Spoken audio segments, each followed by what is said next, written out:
ஏசாயா 9 அதிகாரம் 1 வசனம் படிப்போம். Isaiah chapter 9 verse 1. ஆகிலும் அவர் செபுலோன் நாட்டையும் நப்தலி நாட்டையும் இடுக்கமாய் ஈனப்படுத்தின முந்தின காலத்தில் இருந்தது போல அது இருண்டிருப்பதில்லை. ஏனென்றால் அவர் கடற்கரை அருகிலும் யோர்தான் நதியோரத்திலும் உள்ள புறஜாதியாருடைய கலிலியாவாகிய அத்தேசத்தை பிற்காலத்திலே மகிமைப்படுத்துவார். சகரியாவின் புஸ்தகம் Zechariah 13 அதிகாரம் 13 chapter 7 வசனம் 7th verse. பட்டயமே என் மேய்ப்பன் மேலும் என் தோழனாய புருஷன் மேலும் எழும்பு என்று சேனைகளின் கர்த்தர் சொல்லுகிறார். மேய்ப்பனை வெட்டு, அப்பொழுது ஆடுகள் சிதறிப் போகும். ஆனாலும் என் கரத்தை சிறுவர் மேல் திரும்ப வைப்பேன். நாம் 12 சீஷர்களை பற்றி படித்து வருகிறோம். Now we are dealing about the 12 disciples of the Lord Jesus Christ. கடந்த வாரத்திலே சில ஒரு இன்ட்ரோடக்ஷன் உங்களுக்கு சொன்னேன். In the last week and I gave an introduction. கர்த்தராகிய இயேசு கிறிஸ்துவின் ஊழியங்களில் மிக பெரியதும் முக்கியமான ஊழியம் அவர் 12 அப்போஸ்தலர்களை தெரிந்து கொண்டதுதான். In the midst of the ministry of the Lord Jesus Christ, which was a great and prominent, and choosing the 12 disciples. கிரேக்க பாஷையிலே இந்த சீஷன் என்ற வார்த்தைக்கு மெத்தடஸ், போன வாரத்திலே அதை நான் சொன்னேன், அதற்கு 3 அர்த்தங்கள் உண்டு என்றும் சொன்னேன். Even the last week I just told, even the disciple is having that Greek term as a Methodist, and even I given the 3 things about it. அதற்கு பணிவிடை செய்பவர்கள் என்று ஒரு அர்த்தம். The one meaning is something the people who make a manual service. கற்றுக்கொள்ளுகிறவர்கள் என்ற அர்த்தம். The second, the people who are able to learn. பின் செல்லுகிறவர்கள் என்ற அர்த்தம், followers. They are the followers. கர்த்தருக்கு ஸ்தோத்திரம். Praise to the holy name. அடுத்தபடியாக இந்த சீஷர்கள் யூதாசை தவிர மற்ற 11 பேரும் கலிலேயாவிலிருந்து அழைக்கப்பட்டவர்கள் என்று நாம் படித்தோம். Even we studied in the last week, except that Judas Iscariot and all those 11, they were called from the land of Galilee. கர்த்தருக்கு ஸ்தோத்திரம். Praise to the holy name. இந்த கலிலேயா தேசம் பிற்காலத்திலே அதற்கு மகிமை உண்டாகும் என்று சொல்லப்பட்ட தீர்க்க தரிசனம் எப்படி நிறைவேறினது என்றும் கடந்த வாரத்திலே நாம் கண்டோம். Even the last week we saw how the prophecy that it will have a glory, how it fulfilled. அதை தொடர்ந்து இன்றைக்கு நான் சில வார்த்தைகளை கூட சொல்ல விரும்புகிறேன். Even continuously I want to utter certain words. இயேசு கிறிஸ்துவினுடைய சீஷர்களை பற்றி உரைக்கப்பட்ட தீர்க்க தரிசனங்களிலே இயேசு கிறிஸ்துவின் சீஷர்கள் சிறுவர்கள் அல்லது சிறியவர்கள். Even the disciple of the Lord Jesus Christ, they have been called as the little ones. சகரியா 13 அதிகாரம் 7 வசனத்தை வாசிப்போம். Let us turn to Zechariah chapter 13 verse 7. பட்டயமே என் மேய்ப்பன் மேலும் என் தோழனாய புருஷன் மேலும் எழும்பு என்று சேனைகளின் கர்த்தர் சொல்லுகிறார். மேய்ப்பனை வெட்டு, அப்பொழுது ஆடுகள் சிதறிப் போகும். ஆனாலும் என் கரத்தை சிறுவர் மேல் திரும்ப வைப்பேன். கர்த்தருக்கு ஸ்தோத்திரம். Praise to the holy name. நான் என் கைகளை சிறுவர் மேலே திரும்ப வைப்பேன். I will turn mine hand upon the little ones. இந்த இடத்தில் சிறுவர்கள் என்ற வார்த்தை அவருடைய சீஷர்களை காண்பிக்கிறது. Here the word term little ones, it only denotes about the disciples of the Lord Jesus Christ. இந்த சிறுவர் என்ற வார்த்தை அதற்கு ஆங்கிலத்திலே little ones என்று சொல்லப்பட்டிருக்கிறது. Even in English the word little ones have been termed for the disciple. சகரியா 13 அதிகாரம் 7 வசனத்திலும் little ones இங்கிலீஷ்ல போல சிறியர், மத்தேயுவிலே இந்த சிறுவருக்கு பதிலாக சிறியர் என்ற ஒரு வார்த்தை சொல்லப்பட்டிருக்கிறது. அங்கேயும் little ones என்று தான் சொல்லப்பட்டிருக்கிறது. Even in Matthew, the book of Matthew also we read about the disciples have been termed as the little ones. மத்தேயு 10 அதிகாரம் 42 வசனத்திலே சிறியர். Even Matthew chapter 10:42, here it is said the little ones. அங்கே கூட little ones, சிறியர் அல்லாவிட்டால் சிறுவர். Little ones. ஏன் அவர்கள் சிறுவர் என்று அழைக்கப்பட்டார்கள் அல்லது சிறியர் என்று சொல்லப்பட்டார்கள், அதை குறித்து சில விளக்கங்கள் சொல்லுகிறேன். And I want to give an explanation why they have been called as the little ones. முதலாவது எழுத்தின்படி நான் சொல்லும்போது, and if I want to tell literally, இயேசு கிறிஸ்துவினுடைய சீஷர்கள் எல்லாரும் 30 வயசுக்கு கீழ் உள்ளவர்கள் தான். 30 வயசும் அதற்கு கீழ் உள்ளவர்கள் தான். And all the disciples of the Jesus Christ, they were all below 30 years old. எல்லாரும் வாலிப வயதில் தான் அழைக்கப்பட்டார்கள். All have been called while we are found in their youths. அதிலே முக்கியமான சிலர் குடும்பஸ்தர்களாயும் காணப்பட்டார்கள். And certain very important persons, they were people with a family. ஆனால் அதிகபட்சம் 30 வயது தான் அவர்களுக்கு காணப்படும் என்று தான் ஆராய்ச்சியாளர்கள் சொல்லுகிறார்கள். Even all the Bible searchers say that they were all below the 30 years. கர்த்தருக்கு ஸ்தோத்திரம். Praise to the holy name. அப்படி என்றால் அவர்களுடைய வயதின்படி பார்த்தால் அவர்கள் சிறுவர்கள் தான். Well, according to the age, they seems to be like a little ones. அந்த வாலிப வயதில்தான், அந்த சிறிய வயதில்தான் அவர்கள் இந்த உலகத்தையே தலைகீழாய் மாற்றுகிறவர்களாக வல்லமையாய் ஊழியம் செய்திருக்கிறார்கள். And while they were in their youthful days, while they were like a little ones, they have so terribly worked in the world to turn the world upside down. இங்க இருக்கிறதுல 20 வயது முதல் 30 வயது வரைக்கும் உள்ளவங்க கை உயர்த்துங்கள். Lift up your hand, those who are having 20 to 30 years old. 20 வயது முதல் 30 வயது வரை நீங்கள் எல்லாரும் இந்த உலகத்தையே தலைகீழாய் மாற்றுகிற அளவுக்கு தேவ வல்லமையினால் நிரப்பப்பட்டவர்களாக இருக்க வேண்டும். You had to be filled with the power of God so that you may be able to turn the world upside down. சாப்பிடுவதும் குடிப்பதும் உடுப்பதும் வெளியே ஸ்டைலாக நடப்பதும் அல்ல நம்முடைய வாழ்க்கையினுடைய நோக்கங்கள்.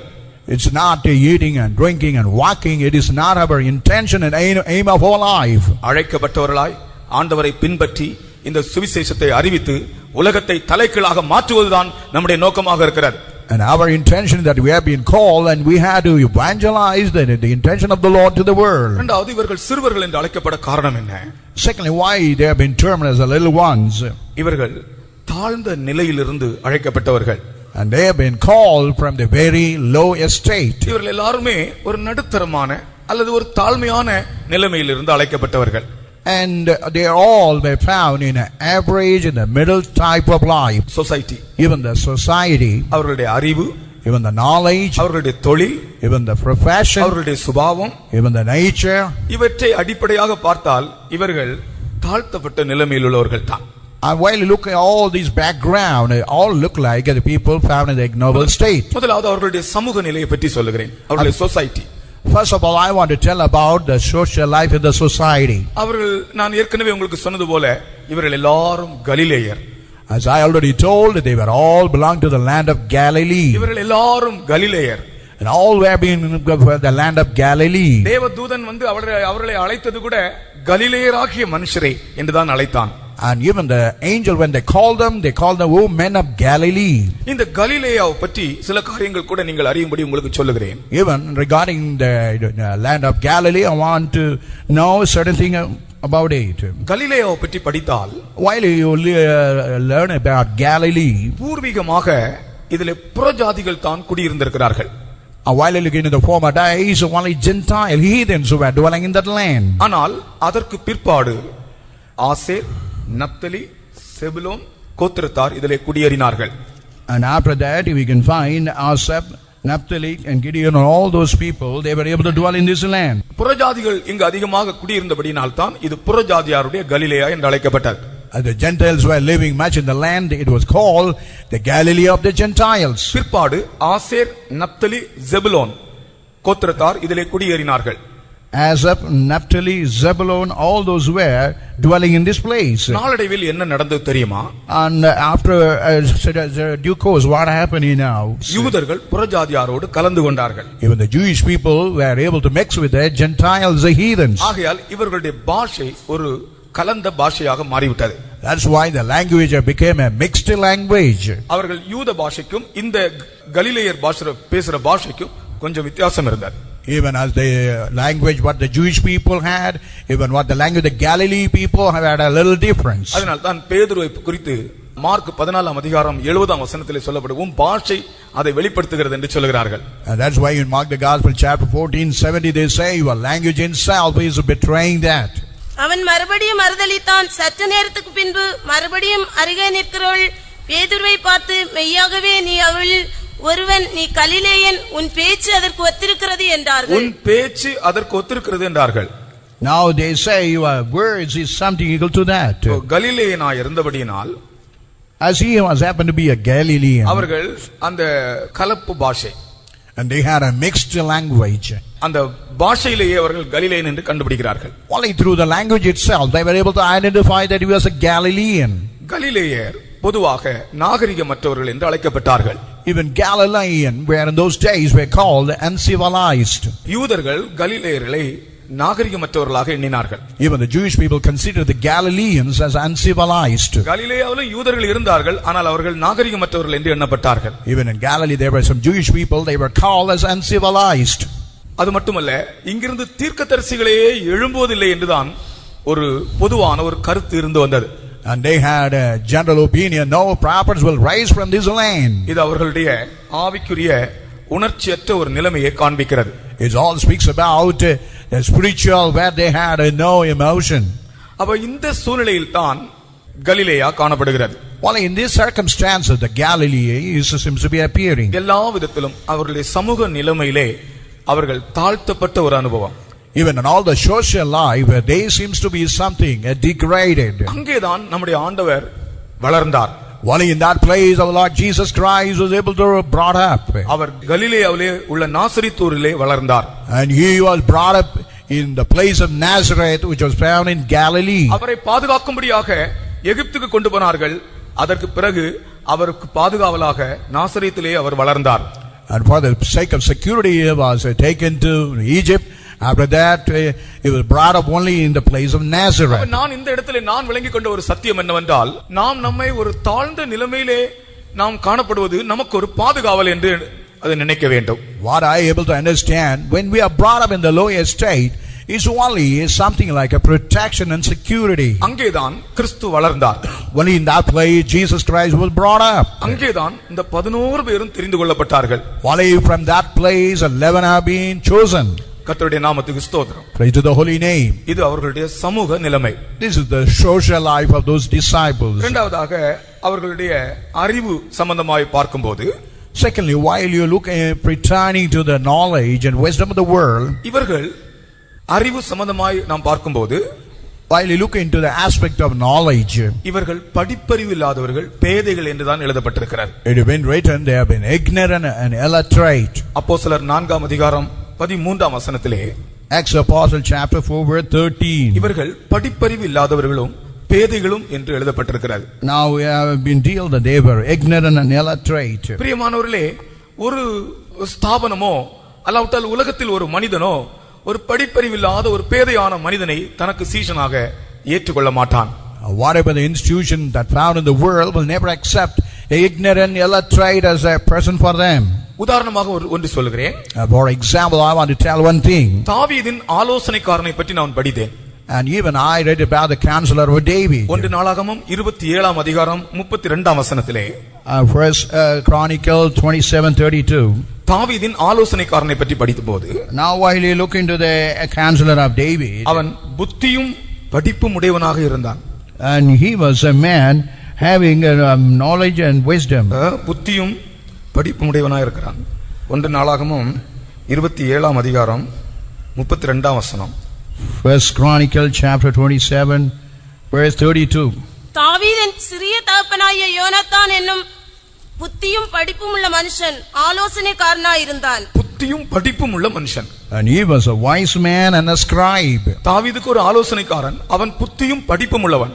Even the counsel of David, he was a wise man as well as a scribe. ஆனால் இயேசு கிறிஸ்துவினுடைய சீஷர்களோ அவர்கள் படிப்பறிவில்லாதவர்களும் பேதைகளுமாக இருந்தார்கள். But even the disciple of the Lord Jesus Christ, they were ignorant and illiterate, அப்போஸ்தலர் unlearned. 4:13.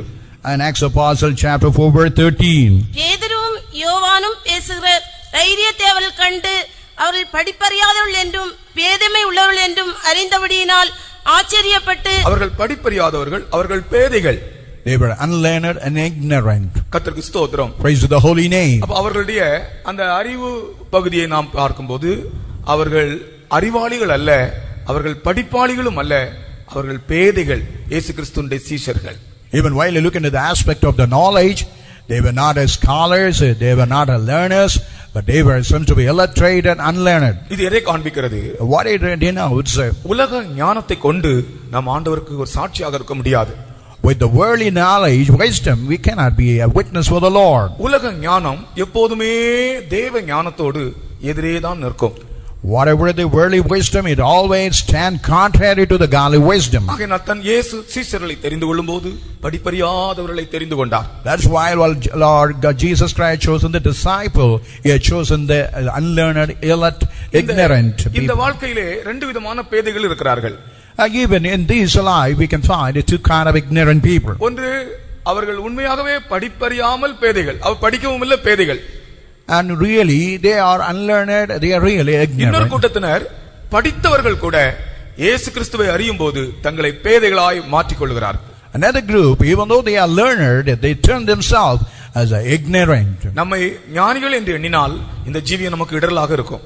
When we think about as a wise people, this life will be our life of offense. நம்மை நாம் பேதைகளாக மாற்றிக்கொண்டால் இந்த ஜீவியம் நமக்கு சந்தோஷமாக இருக்கும். When we turn our life as ignorant, simple, it would be always good for us. இந்த ஜீவியம் நமக்கு ஆசீர்வாதமாக ஆச்சரியமாக இருக்கும். In this life will be marvelous and wonderful for us. கர்த்தருக்கு ஸ்தோத்திரம். Pray to the holy name. அடுத்தது அவர்களுடைய தொழில் சம்பந்தமாய் நாம் பார்க்கும்போது When you look into their occupation or their profession, இவர்களுடைய தொழில் மீன் பிடிக்கிற தொழில். their occupation was only fishing. கூடிய மட்டும் மற்றவர்களில் அனைவரும் ஓரளவு எல்லாரும் மீன் பிடிக்கிறவர்களாக இருந்தார்கள். Almost all were fishers, fishermen. மத்தேயு 4 அதிகாரம் 18 வசனத்திலே போன வாரத்தில் அதை நாம் படித்தோம். And we saw the last week in Matthew 4:18. அவர்கள் மீன் பிடித்துக் கொண்டிருக்கும் போது, And while they were fishing, மீன் பிடிக்கிற தொழில் என்று சொன்னாலே தொழில் சம்பந்தமாய் பார்க்கும்போது அது ஒரு தாழ்மையான ஒரு தொழில்தான். while you look into the aspect of occupation or profession, it is something a ignoble profession. கர்த்தருக்கு ஸ்தோத்திரம். Praise to the holy name. அப்ப அவருடைய தொழில் சம்பந்தமாய் கூட அவர்கள் ஒரு எளிமையானவர்கள். Even on the aspect of the profession, they were so simple and so ignorant. இனி அவர்களுடைய சுபாவம் சம்பந்தமாய் பார்க்கும்போது, When you look into the aspect of their nature, இயேசு அவர்கள் இரண்டு பேருக்கு இடிமுழக்கத்தின் மக்கள் என்று பெயர் கொடுத்தார். and even the Lord Jesus Christ has given the name as the people of lightning. Mark 3 அதிகாரம் 17 வசனம் சொல்லுகிறது. Mark 3:17 it says, அவர்களுடைய சுபாவத்தை பார்த்து இயேசு அவர்களுக்கு இடிமுழக்கத்தின் மக்கள் என்று பெயரிட்டார். and looking into their nature, and he called them as the sons of the thunders. காரணம் அவர்கள் கோபம், பழிவாங்குதல் போன்ற சுபாவமுடையவர்களாக இருந்தார்கள். And they had wrath, and they had a revenging and retaliatory spirit. அது மட்டுமல்ல, பயம், பொறாமை, அவிசுவாசம் போன்ற சுபாவங்களும் அவர்களில் இருந்தது. And they had a fear, and they had a envy, and also fear in the life. சுபாவத்தின் அடிப்படையில் கூட இயேசு செலக்ட் பண்ணும்போது பாருங்க, கோபப்படுறவன், முன்கோபி, பயம், அவிசுவாசம், பொறாமை, பழிவாங்குற ஆவி, இப்படி உள்ளதான சுபாவம் உள்ள ஆட்களைத்தான் ஆண்டவர் தனக்கு சீஷர்களாக தெரிந்து கொள்கிறார். Even the Lord God is choosing those disciples, the people having that weak characters like anger, unbelief, retaliatory spirit and fear. ஆண்டவருடைய செலக்ஷன் பாருங்க எப்படி இருக்கிறது. See the choice of the Lord Jesus Christ. அதான் ஆண்டவருடைய சர்வ வல்லமை. That is the omni power of God. ஆனால் ஒன்று நீங்கள் மனதில் வைத்துக் கொள்ள வேண்டும். But one thing you had to keep it in our heart. Pentecost நாளுக்கு பிறகு, after the Pentecostal experience, பரிசுத்த ஆவியை பெற்ற பின்பு, after they received the Holy Spirit, யாருக்கு கோபம் உள்ளவர்கள் என்று ஆண்டவர் பெயரிட்டாரோ, இடிமுழக்கத்தின் மக்கள் என்று பெயரிட்டாரோ, அவர்கள் அன்பின் அப்போஸ்தலர்களாய் மாறினார்கள். and whoever God turned them as the sons of thunders, and God had turned them as the loving disciples. அன்பின் அப்போஸ்தலர்களாய் மாறினார்கள். And they have been turned as a loving apostles. அவர்கள் தங்களுடைய நிருபத்தில் அன்பை பற்றி தான் எழுதுகிறார்கள். And while they were writing in their epistle, they were only writing about the love. கர்த்தருக்கு ஸ்தோத்திரம். Praise to the holy name. இந்த உலகத்தில் தன்னுடைய சுவிசேஷத்தை பிரசங்கிக்கும்படியாக, only upon this earth to evangelize about this gospel. இந்த உலகத்தில் தன்னுடைய சத்தியத்தை ஸ்தாபிக்கும்படியாக, only upon the earth to establish his truth. இந்த உலகத்தில் தனக்கு சாட்சியாக இருக்கும்படியாக, only upon the earth to keep them as his witness. ஆண்டவர் தெரிந்து கொண்ட தன்னுடைய சீஷர்கள் அனைவரும் சிறுவர்கள் என்று அழைக்கப்பட்டார்கள். And whoever the disciple chosen by the Lord Jesus Christ, they have been turned as the little ones. அல்லது சிறியர்கள் என்று அழைக்கப்பட்டார்கள். Or else we can say they have been called as the little ones. மேய்ப்பனை வெட்டுவேன், even I will smite the shepherd, ஆடுகள் சிதறி போகும், and all the flock and sheep will be scattered. என் கையை திரும்பவும் சிறுவர்கள் மேல் வைப்பேன். And I will keep my hand upon the little ones. இந்த சிறுவர்கள் எதற்காக? Why these little ones are required? இந்த சிறியர்கள் எதற்காக? For what purpose these little ones are required? சபையிலே ஒரு கூட்டம் சிறுவர்களை உருவாக்கும்படியாக, only to create one group of little ones in the church. கர்த்தருக்கு ஸ்தோத்திரம். Praise to the holy name. அவர்கள் இப்படிப்பட்ட தாழ்மை உடையவர்கள், தேவ கிருபை பெற்று ஊழியம் செய்தபடியினால், as they are having this kind of humility, getting the grace of God and able to do the ministry, அவர்கள் எந்த சுவாபத்திலிருந்து விடுதலை அடைந்தார்களோ அதே போல அதே சுவாபத்தில் உன்னையும் விடுதலையாக்கும்படி அவர்கள் ஊழியம் செய்கிறார்கள். And what the nature they have been delivered, they are doing the ministry so that you might also be delivered from that kind of evil characters. பேதுரு மறுதலிக்கிறவன். Even Peter was a man denying Christ. உனக்குள்ளே கூட சில மறுதலிக்கிற சுபாவங்கள் உண்டு. Sometime you may have even the denying experience. சந்தர்ப்பம் வரும்போது எனக்கு தெரியாது என்று சொல்லுகிற ஒரு ஆவி உனக்குள் இருக்கிறது. You may have a spirit and during the circumstances saying that I never know it. அந்த மறுதலிக்கிற ஆவியை உன்னை விட்டு நீக்கும்படியாக மறுதலிக்கிற சுபாவமுள்ள ஒருவனை கர்த்தர் சீஷனாக தெரிந்து கொள்கிறார். That you may be delivered from that kind of denying spirit. God is choosing a disciple who is having that kind of denying spirit. அபிஷேகம் பெற்ற பின்பு அவன் மறுதலிக்கிறவனாய் அல்ல. ஆயிரக்கணக்கான யூதர்கள் மத்தியிலே சொல்லுகிறான், நீங்கள் சிலுவையில் அறைந்த அந்த இயேசுவை தேவன் எழுப்பினார், அதற்கு நாங்கள் சாட்சிகள் என்று சொல்லுகிறான். And even those denying disciple whom you have crucified, God had made as a witness for that. அதற்கு ஸ்தோத்திரம். Praise to the holy name. அதுபோல பொறாமை, பயம், இப்படிப்பட்ட சுபாவங்கள் நமக்குள் இருக்கிறது. அந்த சுபாவத்திலிருந்து நம்மை விடுதலையாக்கும்படியாக பொறாமை, பயம் உள்ளதான அந்த சுபாவம் உள்ள சீஷர்களை கர்த்தர் தெரிந்து கொண்டார். Women, we are having fear and envy, wanting to deliver from that kind of evil characters. God had chosen the disciples having some kind of fear and envy. அவர்கள் பயந்தார்கள். And they had a great fear. அவர்கள் பொறாமை கொண்டார்கள். And they had envy. ஆனால் அபிஷேகத்துக்கு பிறகு பொறாமை இல்லை. And after they had anointing of the Holy Spirit, they did not have that kind of envy. அந்த சீஷர்களிடத்தில் அந்த சுபாவமே இல்லை, எல்லாம் மாறி போயிட்டு. What they had in the previous day that had completely been changed. அப்ப ஏன் இயேசு அப்படிப்பட்டவர்களை தெரிந்து கொண்டார்? But why God, Jesus Christ, had chosen the kind of disciples? சபையில பொறாமை உள்ளவன் இருக்கிறான். And even in the midst of the church, there are people with the envy. சபையில பயந்தவன் இருக்கிறான். And even the very fearful people are found inside the church. அந்த பயந்தவனையும் அந்த பொறாமை பிடித்தவனையும் அவனை கிறிஸ்துவை போல மாற்றும்படியாக அப்படிப்பட்ட சுபாவம் உள்ளவர்களை அழைத்து அபிஷேகம் பண்ணி அவர்களில் இருந்த அந்த சுபாவத்தை நீக்கி அவர்களை ஊழியக்காரர்களாக கர்த்தர் மாற்றுகிறார். And the people who are having the kind of envy and fear, and God had chosen the kind of disciples so that to deliver them from that kind of evil natures. கர்த்தருக்கு ஸ்தோத்திரம். Praise to the holy name. சிலர் அவிசுவாசம் உடையவர்களாக இருந்தார்கள். Some people had unbelief. சிலர் சந்தேகப்பட்டார்கள். And some had doubts. சந்தேகப்பட்டதான தோமா அப்போஸ்தலன் தான் இந்தியாவுக்கு அப்போஸ்தலனாக வந்தார். Even the doubting Thomas became an apostle of India. ஆனால் பரிசுத்த ஆவிக்கு பிறகு சந்தேகப்படவில்லை. After getting the anointing of the Holy Spirit, they never had a suspicion or doubt in their heart. அபிஷேகத்தை பெற்ற பிறகு அவர்களுக்குள் இந்த சுபாவங்கள் இருந்ததாக நாம் பார்க்கிறதே இல்லை. After getting the Holy Spirit, we could never see they had some kind of evil natures. அதுதான் இயேசு சொன்னார், பரிசுத்த ஆவி உங்களிடத்தில் வரும்போது நீங்கள் பலன் அடைந்து எனக்கு சாட்சிகளாக இருப்பீர்கள். That's why the Lord Jesus Christ told, when the power come upon you and you will be strengthened and you'll be witness for me. பரிசுத்த ஆவி உங்களிடத்தில் வரும்போது நீங்கள் பலன் அடைந்து எனக்கு சாட்சிகளாக இருப்பீர்கள். When the Holy Spirit come upon you, you will be strengthened and you shall be witness for me.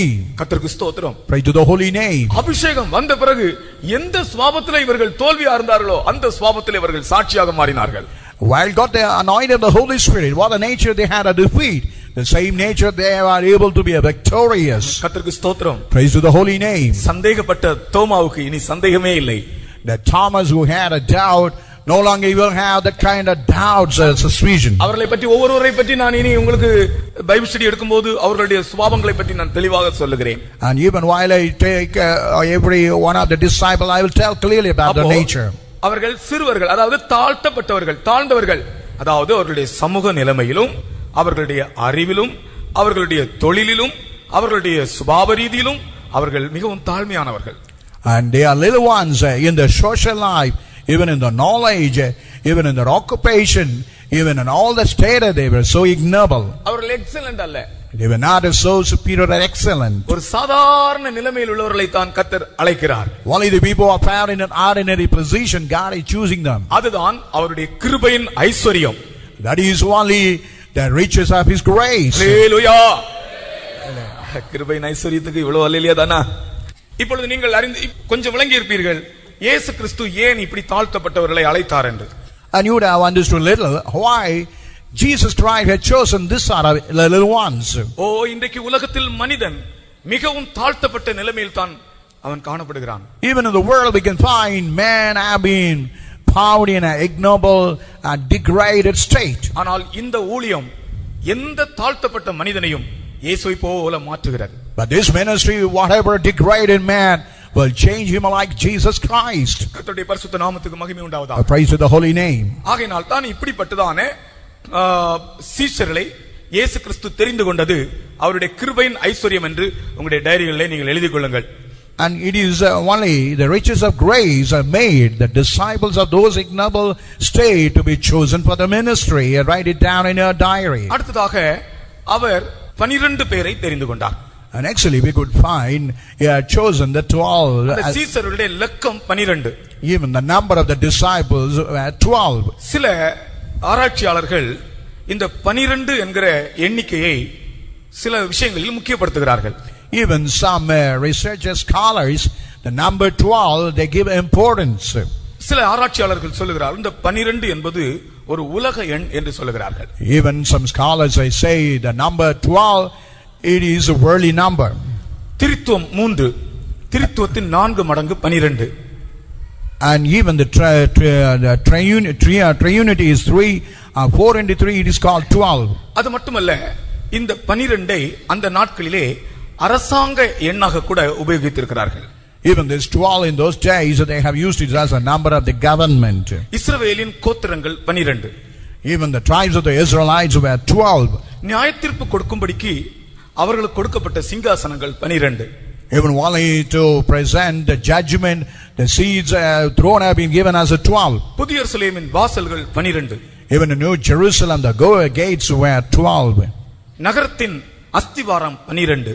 Even all the foundation of the city, it is also 12. கனிகள் 12. Even the fruits of the Spirit are 12. அதாவது மாதந்தோறும் புதிய கனி, 12 மாதம் 12 கனி. On every month, a new fruits. For 12 months, a new fruits. ஒரு வருடத்தின் மாதங்கள் 12. Even in a year, 12 months. சீஷர்கள் 12 பேர்.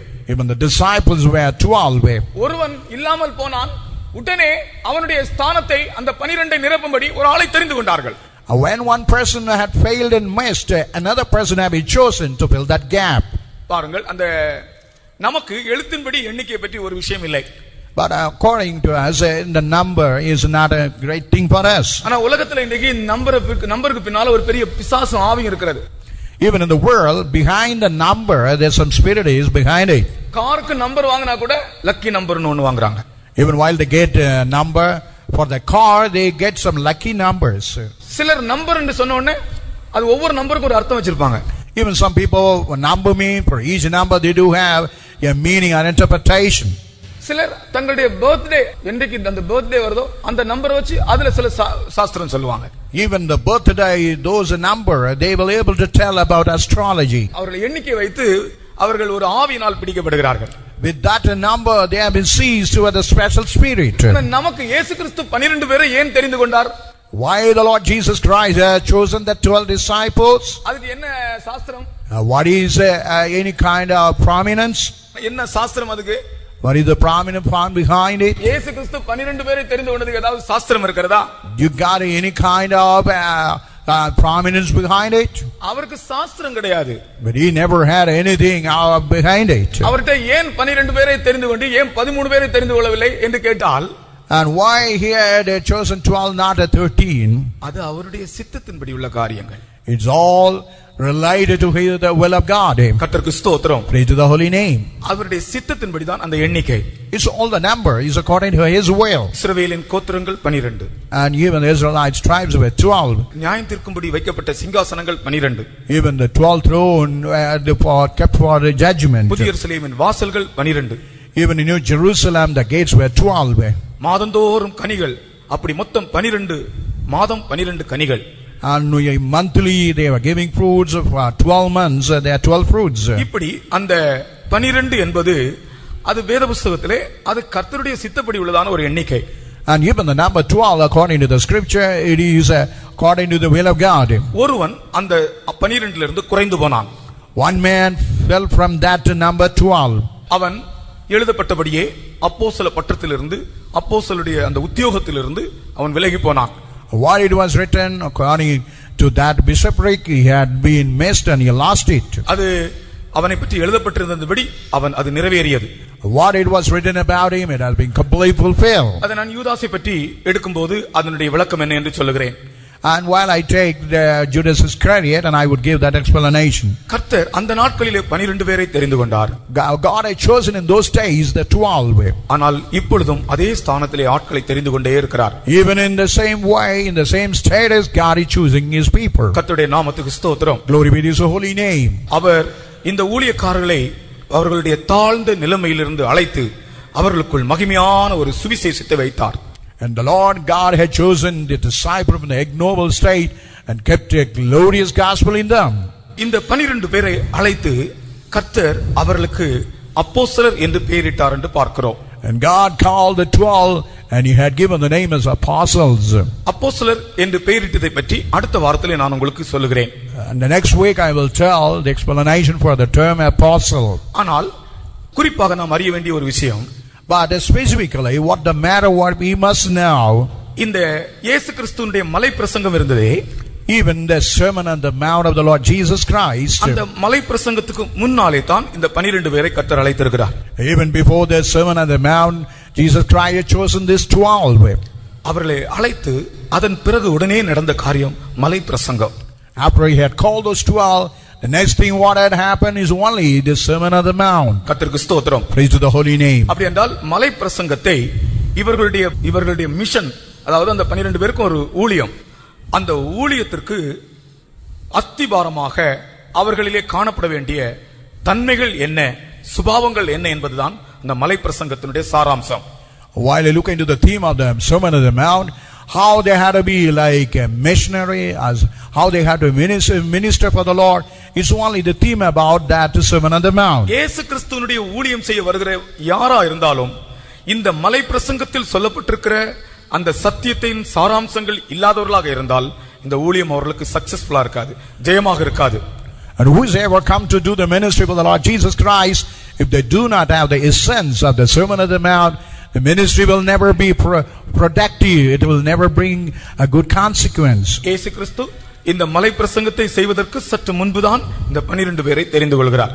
And Jesus Christ is choosing, making the sermon on the mount before choosing the 12. கர்த்தருக்கு ஸ்தோத்திரம். Praise the holy name. அவர்களை அழைத்த பின்பு after He had called those 12, அவருடைய அடிப்படை கொள்கை என்ன என்றுதான் இந்த மலை பிரசங்கம் தெரிவிக்கிறது. on what He had, the foundation, the radical principle, it only revealed in the mountain on that sermon on the mount. உலகத்தை பார்த்தால் ஒவ்வொரு கட்சிக்கும் ஒவ்வொரு கொள்கை இருக்கிறது. Even in the world, for every political party, they do have a principle. அதுபோல இயேசு கிறிஸ்துவினுடைய சீஷர்களுடைய கொள்கை என்ன என்பதை வெளிப்படுத்துகிற வசனங்கள் தான் மலை பிரசங்கம்.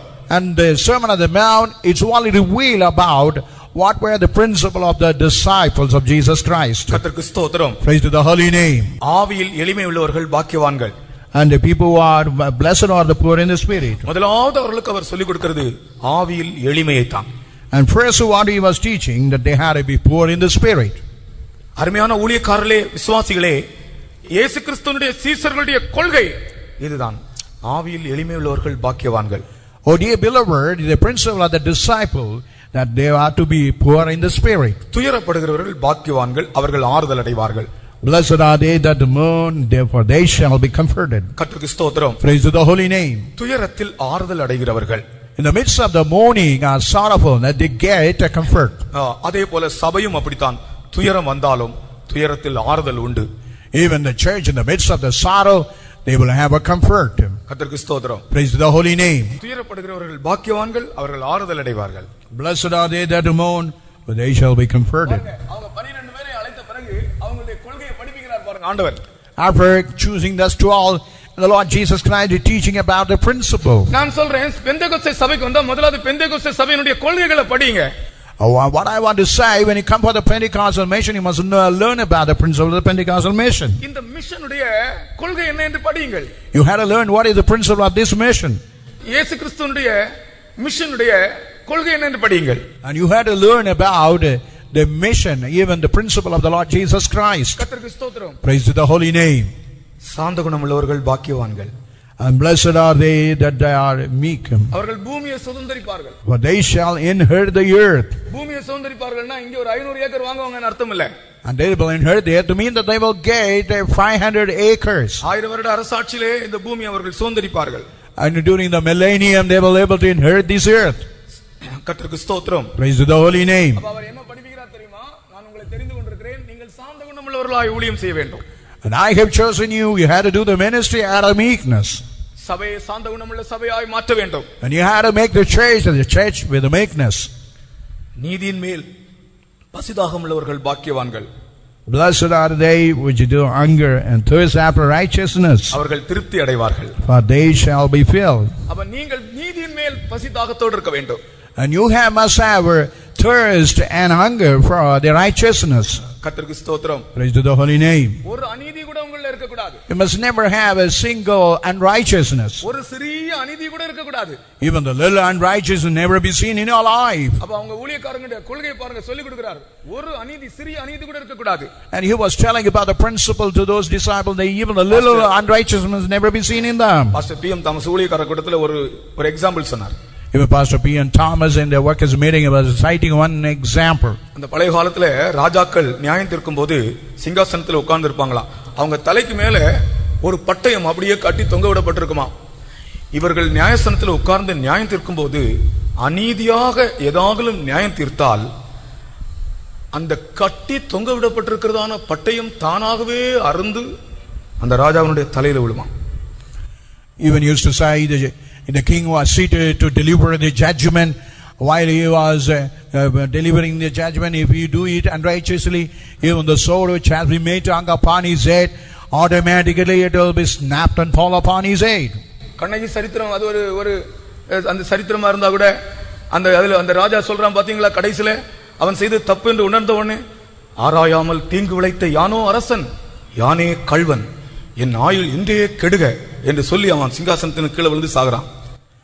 Even when he had really made properly judged Kannagi, and finally he was saying, am I a king who had judged unrighteously? Let me die, and he fell and died. அப்போ இயேசு கிறிஸ்து தன்னுடைய அந்த மிஷனரிஸ் அவர்களுக்கு சொல்லிக் கொடுக்கிற கொள்கை, அந்த மலை பிரசங்கத்தை நான் சொல்கிறேன், சீஷர்களுக்கு அவர் கற்றுக் கொடுத்த கொள்கை, அந்த கொள்கை என்னவென்றால் நீதியின் மேல் பசிதாகமாக இருங்கள். And even Jesus Christ was teaching about the principle. What was that principle? That they must have hunger and thirst for the righteousness. இரக்கமுள்ளவர்கள் பாக்கியவான்கள். Blessed are the merciful, அவர்கள் இரக்கம் பெறுவார்கள். for they shall obtain mercy. இந்த ஊழியம் இரக்கத்தின் ஊழியம். This ministry is out of mercy. நான் உங்களுடைய குவாலிஃபிகேஷனை வைத்து உங்களை நான் தெரிந்து கொள்ளவில்லை. I never have chosen because of the qualification. என்னுடைய இரக்கத்திலும் என்னுடைய தயவிலும் உங்களை தெரிந்து கொண்டேன். Only because of my mercy and because of my grace I have chosen you. இந்த புதிய ஏற்பாட்டின் ஊழியம் இரக்கத்தை அடிப்படையாய் வைத்து செய்கிற ஊழியம். And this ministry of the New Testament, keeping this mercy as a foundation. இருதயத்தில் சுத்தமுள்ளவர்கள் பாக்கியவான்கள். Blessed are the pure in heart. சுத்த இருதயம் and pure heart, நல்மனசாட்சி, having good conscience, மாயமற்ற விசுவாசம், and having with emulation. நேற்று சாயங்காலம் ஒரு விசுவாசி என்னை கூப்பிட்டிருந்தார். Even in the evening, one believer had called for me. ட்ரெயினுக்கு போகும் முன்னால வந்து என்னுடைய புக் ஸ்டால்ல கொண்டு ஜெபம் பண்ணிட்டு போங்கன்னு கூப்பிட்டார். Before you board the train, you come to the bookstall and pray for that. போய் கொஞ்ச நேரம் இருந்து ஆபீஸ்ல இருந்து அப்புறமா சரி ஜெபம் பண்ணுவோம், டைம் ஆச்சுன்னு சொல்லி ஜெபம் பண்ணுவோம். ஜெபம் பண்ணும்போது என்னுடைய ஜெபத்தினுடைய வார்த்தையில சுத்த இருதயமும் நல்மன சாட்சியும் மாயமற்ற விசுவாசத்தில் பிறக்கும் அன்பிலே ஜீவியத்தை கட்டி எழுப்ப கிருபை கொடுக்கும் கர்த்தாவேன்னு ஜெபம் பண்ண ஒரு வார்த்தையை தந்தார். ஜெபம் முடிந்த உடனே அவர் சொல்றார், இன்னைக்கு காலையில நான் எழும்பி ஜெபிக்கும் போது இதே வசனத்தை வைத்தான் நான் ஜெபம் பண்ணேன். சுத்த இருதயம் நல்மன சாட்சி மாயமற்ற விசுவாசத்தில் பிறக்கும் அன்பிலே என்னுடைய இருதயத்தை காத்துக்கொள்ள ஆண்டவரே. அவர் சொல்றார், இன்னைக்கு காலையில் நான் இந்த வசனத்தை வைத்தான் ஜெபம் பண்ணேன். Even while I was praying for that, he was telling the same word what you have uttered, and I prayed. கர்த்தருக்கு ஸ்தோத்திரம். Praise to the holy name. இருதயத்தில் சுத்தமுள்ளவர்கள் பாக்கியவான்கள். And blessed are they pure in heart, அவர்கள் தேவனை காண்பார்கள். for they shall see God. எவ்வளவு அருமையான ஒரு கொள்கை பாருங்கள். What a beautiful principle it is. இந்த உலகத்தில் எந்த மனிதனாகலும் எந்த மந்திரியாகலும் இருதயத்தில் சுத்தத்தோடு ஆளுகை செய்கிறானா கேட்டு பாருங்கள். Even in the world you can see whether the king or the princes or ministers, whether they are able to rule with a purity of heart, with a good conscience. கர்த்தர் தன்னுடைய மிஷனரிஸ்க்கு சொல்லிக் கொடுக்கிற வார்த்தை பாருங்கள். See what Jesus Christ was teaching his missionaries, what they had to have as a principle. இந்த மிஷனுடைய நோக்கம் என்ன என்று அவர் சொல்லிக் கொடுக்கிறார் பாருங்கள். And he was telling about the intention of the mission. இருதயத்தில் சுத்தமுள்ளவர்கள் பாக்கியவான்கள்.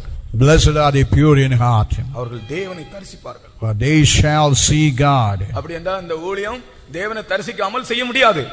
That means without seeing God, no one can able to do the ministry. அதுபோல நாங்கள் சபைக்கும் சொல்லி தருகிறதான உபதேசம், நீங்கள் தேவனை தரிசித்து பழக வேண்டும். What we want to teach to the congregation, you must learn to see, visualize God.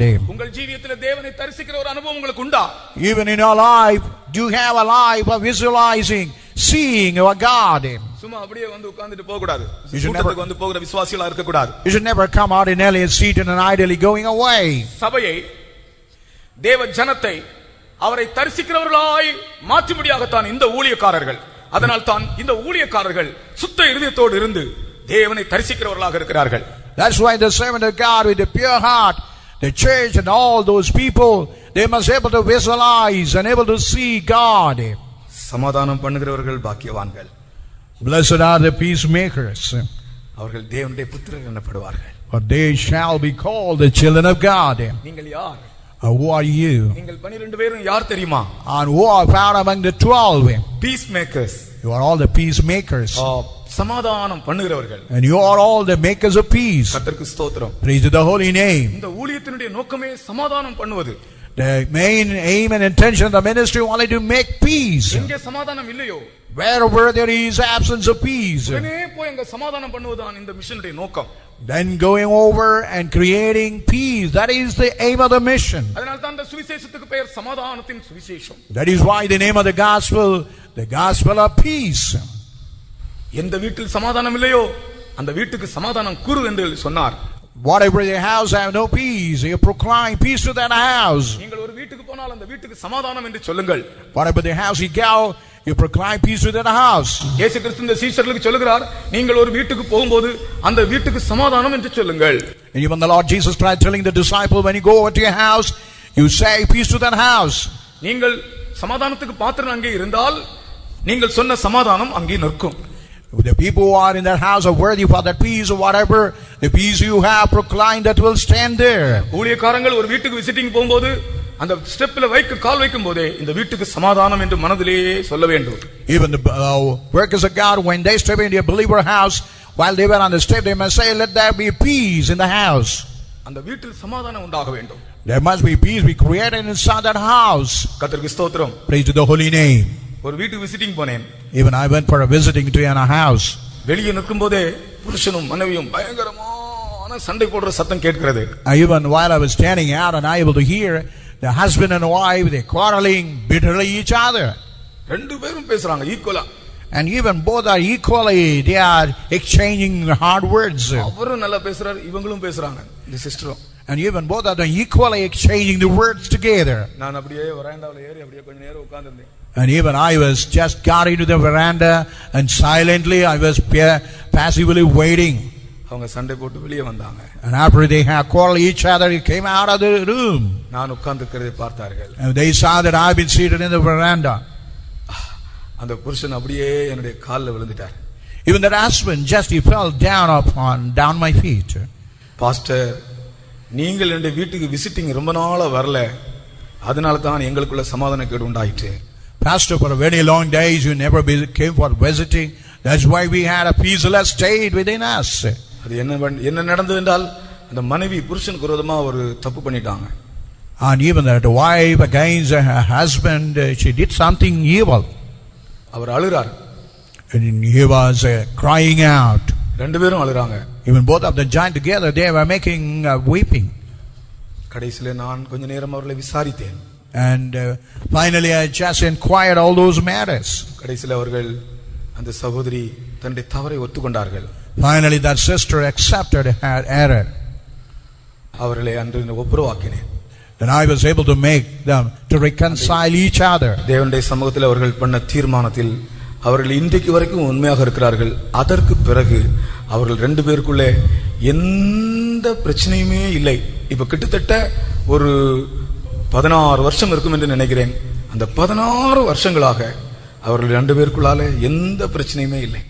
Even in the presence of God, they made a good reconciliation and determination. Even past 16 years, they have no problem. They have no trouble between them. நீங்கள் ஒரு வீட்டுக்கு போகும்போது அந்த வீட்டுக்கு சமாதானம் சொல்லுங்கள். இந்த சமாதானம் என்று சொல்வது இந்த மிஷனுடைய கொள்கை. Even whatever the house you visit, you proclaim peace. The aim of the mission is to proclaim peace to any house. மலை பிரசங்கத்துக்கு முன்பாகத்தான் அவர்களை தெரிந்து கொள்கிறார். Only before the Sermon on the Mount, he choosing those 12 disciples. மலையிலே கொண்டு போய் அவர்களுடைய கொள்கை என்ன என்று அவர்களுக்கு கற்றுக் கொடுக்கிறார். And he was taking to the mountain and teaching them what is the principle and the teaching about it. நீதி நிமித்தம் துன்பப்படுகிறவர்கள் பாக்கியவான்கள். Blessed are which are persecuted for righteousness' sake. கர்த்தருக்கு ஸ்தோத்திரம். Praise to the holy name. நீதி நிமித்தம் துன்பப்படுகிறவர்கள் பாக்கியவான்கள். Blessed are they which are persecuted for righteousness' sake. ஆகையால் தான் அவர்கள் எல்லாரும் துன்பப்படுத்தப்பட்டு மரித்தார்கள்.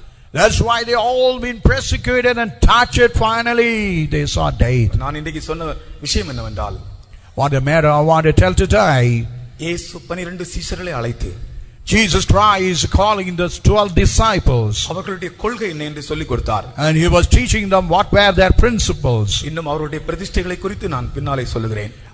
Let me tell about their consecration in the latter days. முதலாவது மலை பிரசங்கத்தில், First of all, a Sermon on the Mount.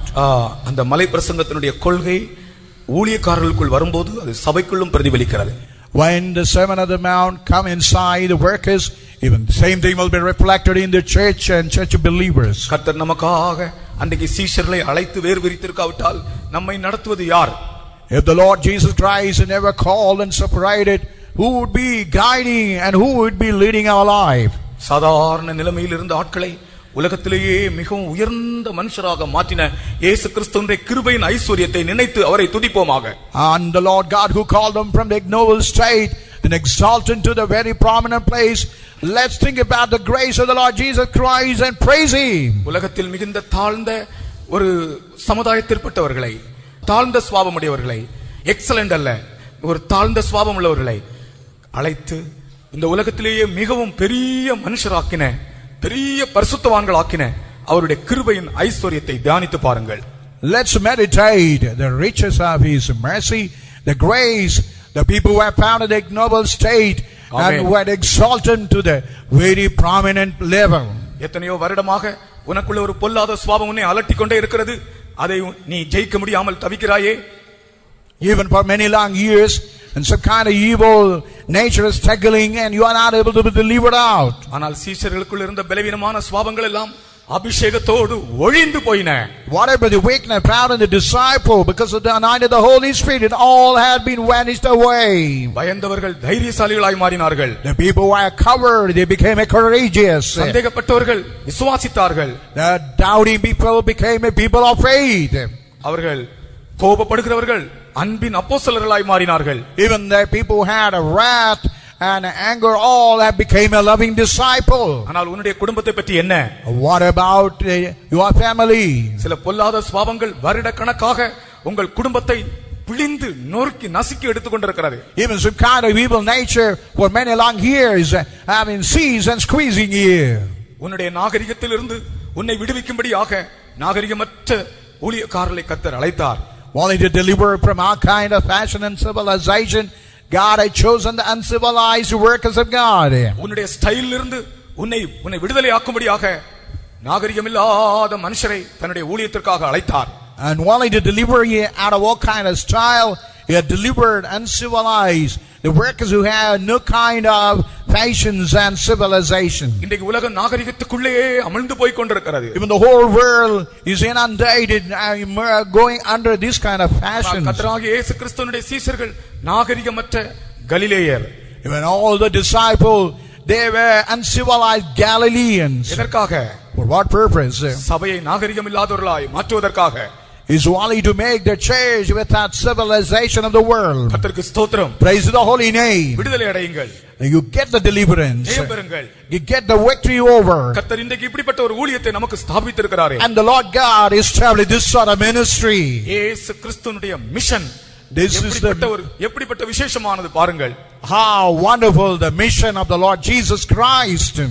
இயேசு கிறிஸ்துவினுடைய மிஷன் எப்படிப்பட்டது பாருங்கள். See how the mission of the Lord Jesus Christ. அவருடைய ஊழியம் எப்படிப்பட்டது பாருங்கள். See how the ministry of the Lord Jesus Christ. அவருடைய ஊழியக்காரருடைய சேவை எப்படிப்பட்டது பாருங்கள். See how the service of the ministers of God. எதற்காக?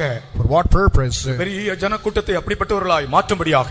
Only make the big multitudes to such a standard. சகோதரனே, oh dear brothers, சகோதரியே, oh sisters, உன்னை கர்த்தர் மாற்ற முடியும். and God could be able to change you. உன்னுடைய பலவீனமான சுபாவத்தை பற்றி நீ அதைரியப்படாதே. And you need not have a discouragement because of your evil characters. நீ உனக்கு வெளியே போனால் பெரிய மதிப்பு இருக்கிறது.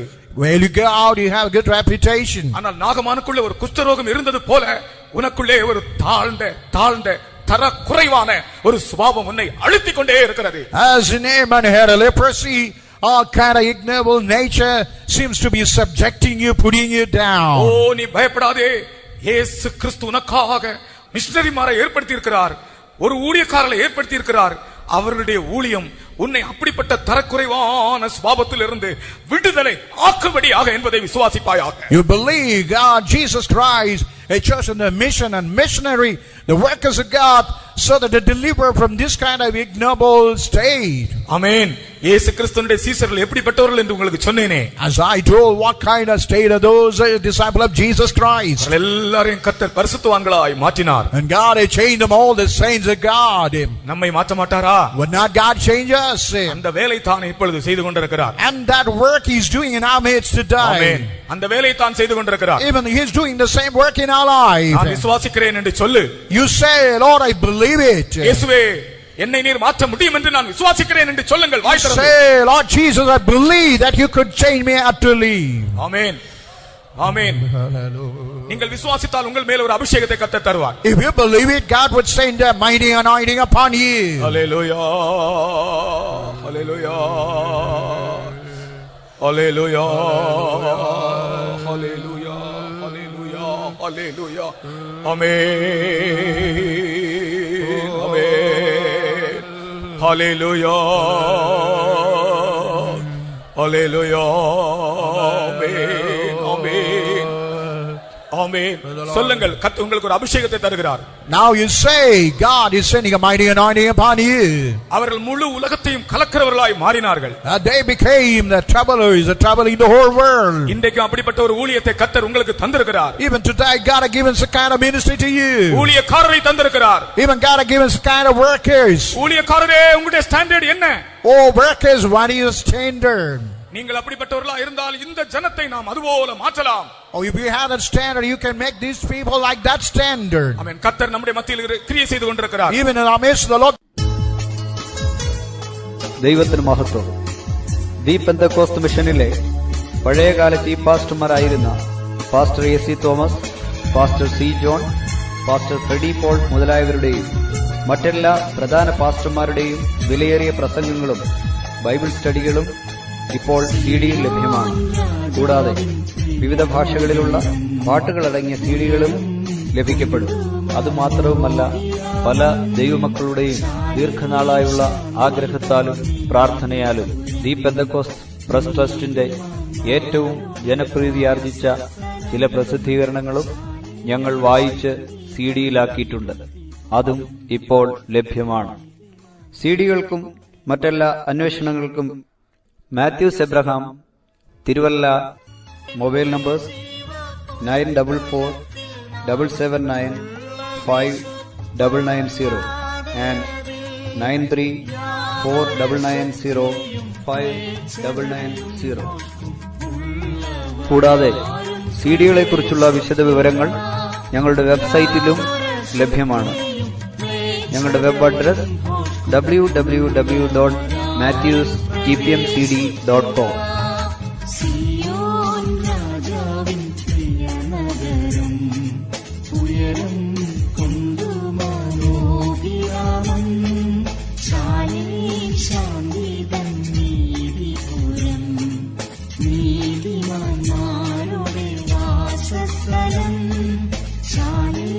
ശാന്തി തന്നീതിപുരം